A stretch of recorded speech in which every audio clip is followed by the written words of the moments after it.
इस वर्ष El Nino आने वाला है, बारिश कम होगी। किसानों का दुख यही नहीं खत्म हो जाता। एक साल बारिशें नहीं होगा, प्याज 200 रुपया, टमाटर 200 रुपया। टेंशन नहीं लीजिए, अभी खान सर आने वाले हैं। ये महासागर कितने लोग बताएंगे? ये पेरू तट से 180 किलोमीटर की दूरी पर प्रशांत महासागर में ये जगह जो होता है, यहाँ पर 4 साल में एक बार चक्रवात उत्पन्न होते हैं।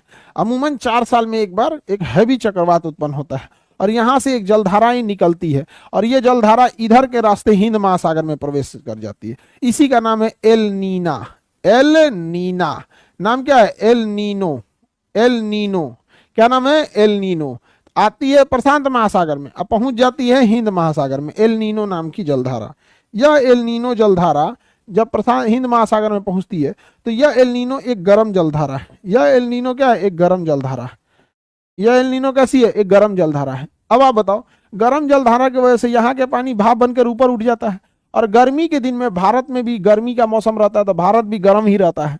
अब ये बताओ, इधर भी गर्म है, इधर भी गर्म है, तो ना हवा इधर से उधर जाएगी ना उधर से इधर आएगी, बस यहाँ की हवा गर्म होकर इधर उठ जाएगी और भारत की हवा गर्म होकर ऊपर उठ जाएगी।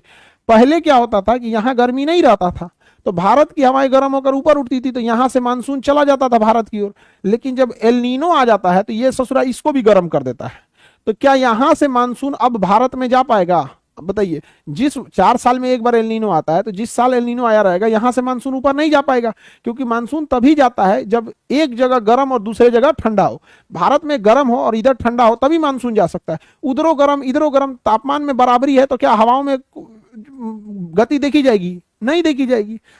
हवाओं में गति नहीं देखी जाएगी। समझ में आ गया कि नहीं आ गया? Any problem? एक सेकेंड बाबू, हवाओं में गति नहीं देखने को मिलेगी।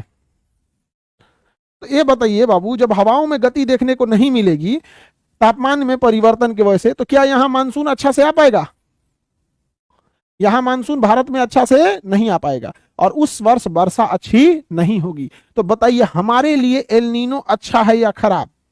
एल नीनो भले 4 साल पे आता है, हमारे लिए अच्छा है या खराब? अरे भैया इहो नहीं पूछा रहा है। खराब है, बारिश नहीं होगी, किसान बेचारा डूब जाएगा, बर्बाद हो जाएगा। किसान के पास इतना प्रॉफिट नहीं होता है और ना ही हमारे यहाँ इतना अच्छा व्यवस्था है कि सारे किसान को सिंचाई किया जा सके। मतलब बढ़िया व्यवस्था ही नहीं है तो किसान डूब जाएगा। आप लोग के यहाँ जिनके पिताजी खेती करते होंगे, आप में से तो 90% के यहाँ किसान है। कितने लोग इसमें किसान है? हाथ उठाइए। लाइव वाले लोग भी पंजा दिखाइए। और इसे किसान 80% से ज्यादा लोग क्या है? किसान फैमिली से। अब आप बताओ बहू, किसान फैमिली वाले अगर इस ससुरा ये छोटा एल नीनो आ गया, ये छोटा एल नीनो आ गया, ये एल नीनो आ गया, बारिश अच्छी होगी? नहीं होगी, फसल बर्बाद हो जाएगा। फसल क्या हो जाएगा? बर्बाद हो जाएगा। लेकिन आप ध्यान से समझिए, हम एल नीनो रोक नहीं सकते हैं। We can not fight with the nature. हम एल नीनो को नहीं रोक सकते हैं। लेकिन आप देखिए गवर्नमेंट की व्यवस्था कि गवर्नमेंट किसानों को कितना अजीब नजर से देखती है। यार आप एल नीनो को ना रोक सकते हो और ना ही हम ये कह रहे हैं कि आप एल नीनो को रोको। लेकिन यार आपके पास भारी भरकम मंत्रालय है, रडार सिस्टम है, वेदर रडार है, आपके पास मंत्रालय है। आप तुरंत यहाँ ब्राजील और अर्जेंटीना से पूछ सकते हैं एल नीनो आने वाला है कि नहीं आने वाला है। कि क्या किसान पूछेगा? अरे बता तो सकते हो कि भैया इस वर्ष एल नीनो आने वाला है, बारिश कम होगी, अतः किसान लोग या तो पानी की व्यवस्था अपने हिसाब से लेके करें या फिर ऐसी फसल को बोएं जो कि पानी कम ही जरूरत में हो सके। धान पर ज्यादा प्रेफरेंस न दे उस स्थिति में। ये भी नहीं बताती है। अब बताओ, ये हम लोग के पास टेक्नोलॉजी नहीं ना है। अब खुद से हमारे पास रहता हम कब का बता देते, फोन करके बता देते, हाँ चाचा यहाँ है, यहाँ पे। समझा गया कि नहीं? अब हम लोग अगर डायरेक्ट यहाँ पर अगर संपर्क करें, डायरेक्ट हम कि चलो भैया हम पेरू के देश से या चिली में किसी से डायरेक्ट संपर्क स्थापित करते हैं तो हमारा उठा ले जाएगी गवर्नमेंट। कहे खान साहब आजकल आप बहुत ग्लोबल स्टडीज नाम रख दिए, खान ग्लोबल स्टडी, तो ग्लोबल घूमिएगा, केजीएस चलिए व्यवस्था करते। किससे पूछ के गए थे आप? हमारी एक लिमिटेशन है, आप टांग ले जाएगा हमको। नहीं तो हमारी व्यवस्था रहती, हम किसानों को पहले बता देते हैं यहाँ पर कि देखो भैया यहाँ पे ऐसे नहीं होना चाहिए। अब एक बात बताइए, आप इतने किसान घर के हैं, अगर आपको पता चल जाएगा कि एल नीनो आने वाला है तो आप 2 ही काम कीजिएगा। या तो अपनी पानी की व्यवस्था को बेहतरीन करिएगा, और अगर नहीं बेहतरीन कर पा रहे हैं, एवरेज ही, ऐसा नहीं कि पानी नहीं होगा, कम होगा, तो आपको इतना तो पता चल जाएगा कि हम ऐसी फसल को न बोएं जो बहुत ज्यादा पानी का डिमांड कर रहा है।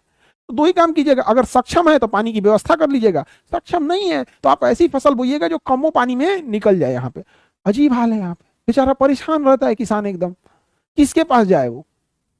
किसान के पास तो कुछ है नहीं। नेताओं को क्या लगता है, किसानों के पास जाके गांव में मुर्गा भात खिला दो, 500 रुपया दे दो, दारू उरू दे दो, वोट मिल गया। भाई जब आप इतना कम चीज के लिए किए थे, आपने कब कहा था कि हमको एल नीनो की सूचना चाहिए?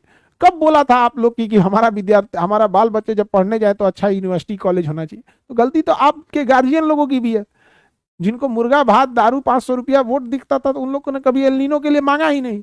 जब मांगे नहीं तो मिलेगा आपको? माँ तो अपने बच्चे को दूधे नहीं पिलाती है जब तक रोता नहीं है।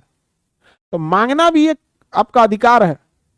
छोटका लड़का को देखिए, ओकरा पता है कि शांति से बैठल रहेंगे ना तो ओकरा मम्मी सीरियल देखते रहेगी, अब वही काय काय चिल्लाने लगेगा इतना ना, तो तुरंत एक शीशी भर के ओकरा खूब बढ़िया से, हाँ बाबू बाबू ले ले ले ले, ओके सामने शीशी बोतल भर के, अरे अड़ोस पड़ोस का चाचा होता पिला, ले ले शीशी भर के पानी भर भर, तो नहीं चुप रहे, चुपे नहीं होगा। तो मांगो या तुम्हारा अधिकार है ये चीज को, नहीं मांग सकते हो तो नहीं मिलेगा, समझे? माँ से ज्यादा तो कोई नहीं ना प्रेम करता होगा, वो भी सोचती है चिल्लाने तो चिल्लाएगा तब देंगे ग्राम। तो एल नीनो अच्छी चीज नहीं है। और किसानों का दुख यही नहीं खत्म हो जाता है, अगला दुख किसानों का क्या होता है, अगली साल आता है। जिस साल एल नीनो आएगा ठीक उसी के अगले साल ला नीना आएगा। जिस साल एल नीनो आएगा ठीक उसी के अगले साल, ठीक इसी जगह से, ठीक इसी के अगले साल और ठीक इसी के जगह पर इसी रास्ते से ला नीना आएगा। क्या आएगा? ला नीना। ला नीना अगले साल क्या आ गया? इस तरीके क्या लिखा गया जी, ये पगला गया है हमको लगता है। ले इस सनक गया ये, कोई बात नहीं, सनक गया, हम दूसरा बनाते हैं।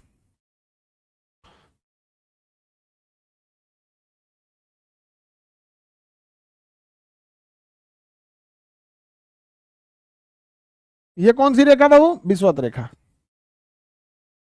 यहां से पेरू तट के थोड़ी दूरी पे उत्पत्ति होती है किसकी? एल नीनो की। यह एल नीनो कहाँ आता है? हिंद महासागर में। एल नीनो हिंद महासागर में। एल नीनो कैसा है? तो गर्म है। एल नीनो कैसा है? गर्म है। ठीक अगले साल, जिस साल एल नीनो आया रहेगा उसके ठीक अगले साल ला नीना आएगा। क्या आएगा? ला नीना। और ये ससुरा ठंडा होता है, ये लानीना जो होता है ठंडा होता है। अब देखिए एल नीनो और लानीना जब भी आएगा उस समय भारत में गर्मी का समय रहेगा, जून का महीना रहेगा। एल नीनो गर्म है और भारत में भी जून के महीने में गर्मी पड़ती है, तो ये भी यहाँ की हवाएं उठ गई, ये भी आ गई, तो एल नीनो मानसून को रोक देता है, मानसून आने नहीं देता है। ला नीना का खचरई देखिएगा, ध्यान से समझो, ला नीना का खचरई। ला नीना क्या करता है कि जब ला नीना आएगा तो यहां पर हवाएं गर्म होकर ऊपर उठ रही होती हैं, यानी यहां पे हवाओं की क्या है? कमी महसूस की गई है। ये चाह रहा है कि भैया कोई ठंडे प्रदेश से हवा आके इसकी जगह को भर दे। अब यहां देखिए उधर से आ गया को ला नीना, यहां टेम्परेचर को कर दिया ठंडा, जिस वजह से यहां हाई प्रेशर बनता है और इतना भयानक आता है कि बाढ़ आ जाता है। क्या आ जाएगा? बाढ़ आ जाएगा। इतना भयानक मानसून ढकेल देगा, इतना बादल वगैरह को ढकेल देगा, इतना ज्यादा कि क्या आ जाएगा? बाढ़ आ जाएगा। तो देखिए किसान कैसे डूबेगा। अक्सर देखिएगा ये चीज आज ले किसान को नहीं बुझाता है कि एक साल बारिशें नहीं होगा और अगली साल चाप देगा। अरे यार गवर्नमेंट वाले लोग एक बार बता दो ना उस किसान को कि एल नीनो आया है, हमारे किसान साथी, इस साल बारिश कम होगी, लेकिन सतर्क रहिएगा, अगली साल ला नीना आएगा, बारिश बहुत जोर से हो जाएगी। अतः इस बार अगर एल नीनो आया है तो आप पानी का इंतजाम कीजिए, अगली साल ला नीना आएगा तो पानी निकालने का इंतजाम कीजिए। किसान को बुझेबे नहीं करता है कि क्या हो रहा है, प्याज 200 रुपया, टमाटर 200 रुपया। अगली बार किसान सोचेगा कि हम टमाटर बोए तो टमाटर 5 रुपये किलो। लो गजब हाल है यार। सोचिए किसान के साथ क्या हो रहा है। आप तमिलनाडु में रिचार्ज कराइए, चाहे बंगाल में जाके रिचार्ज कराइए, चाहे पंजाब में रिचार्ज कराइए, इस सबका रेट देखिएगा फिक्स रहेगा, देखते हैं। लेकिन टमाटर यहाँ बोइएगा वहां बोइएगा नहीं। एक नॉर्मल सा चीज होता है कि हर इंसान को पता होना चाहिए आप क्या बोना चाह रहे हैं, क्या नहीं बोना चाह रहे हैं। नॉर्मल सी बातें होती है, तो कोई बहुत बड़ा झमेला की चीज नहीं है। लेकिन कोई बात नहीं, जैसे आप लोग को शिक्षा के लिए किए ना, कुछ दिन के बाद आपके गार्जियन लोगों के लिए भी करेंगे, किसानों के लिए भी। उस पर वर्क चालू है मेरा, समझ में आ गया कि नहीं आ गया?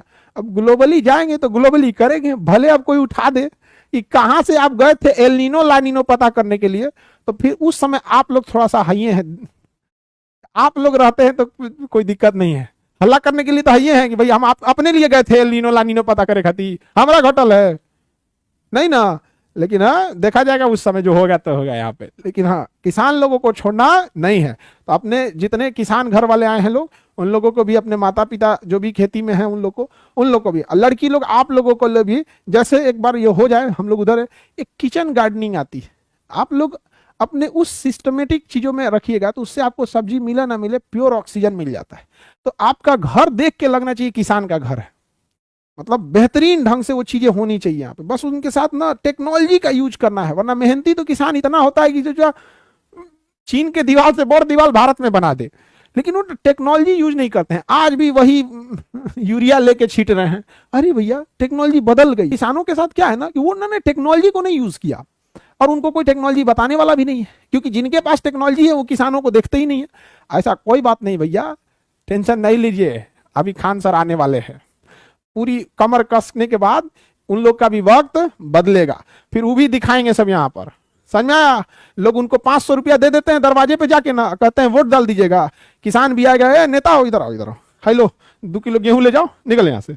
वो भेज देगा, ले तो 500 रुपया दे, ले बैगन हुआ तो खेत में ले जाओ यहाँ पे। उनका भी दिन आएगा, ऐसा नहीं है। लेकिन प्रकृति को हमें भली भांति क्या करनी पड़ेगी, समझनी पड़ेगी।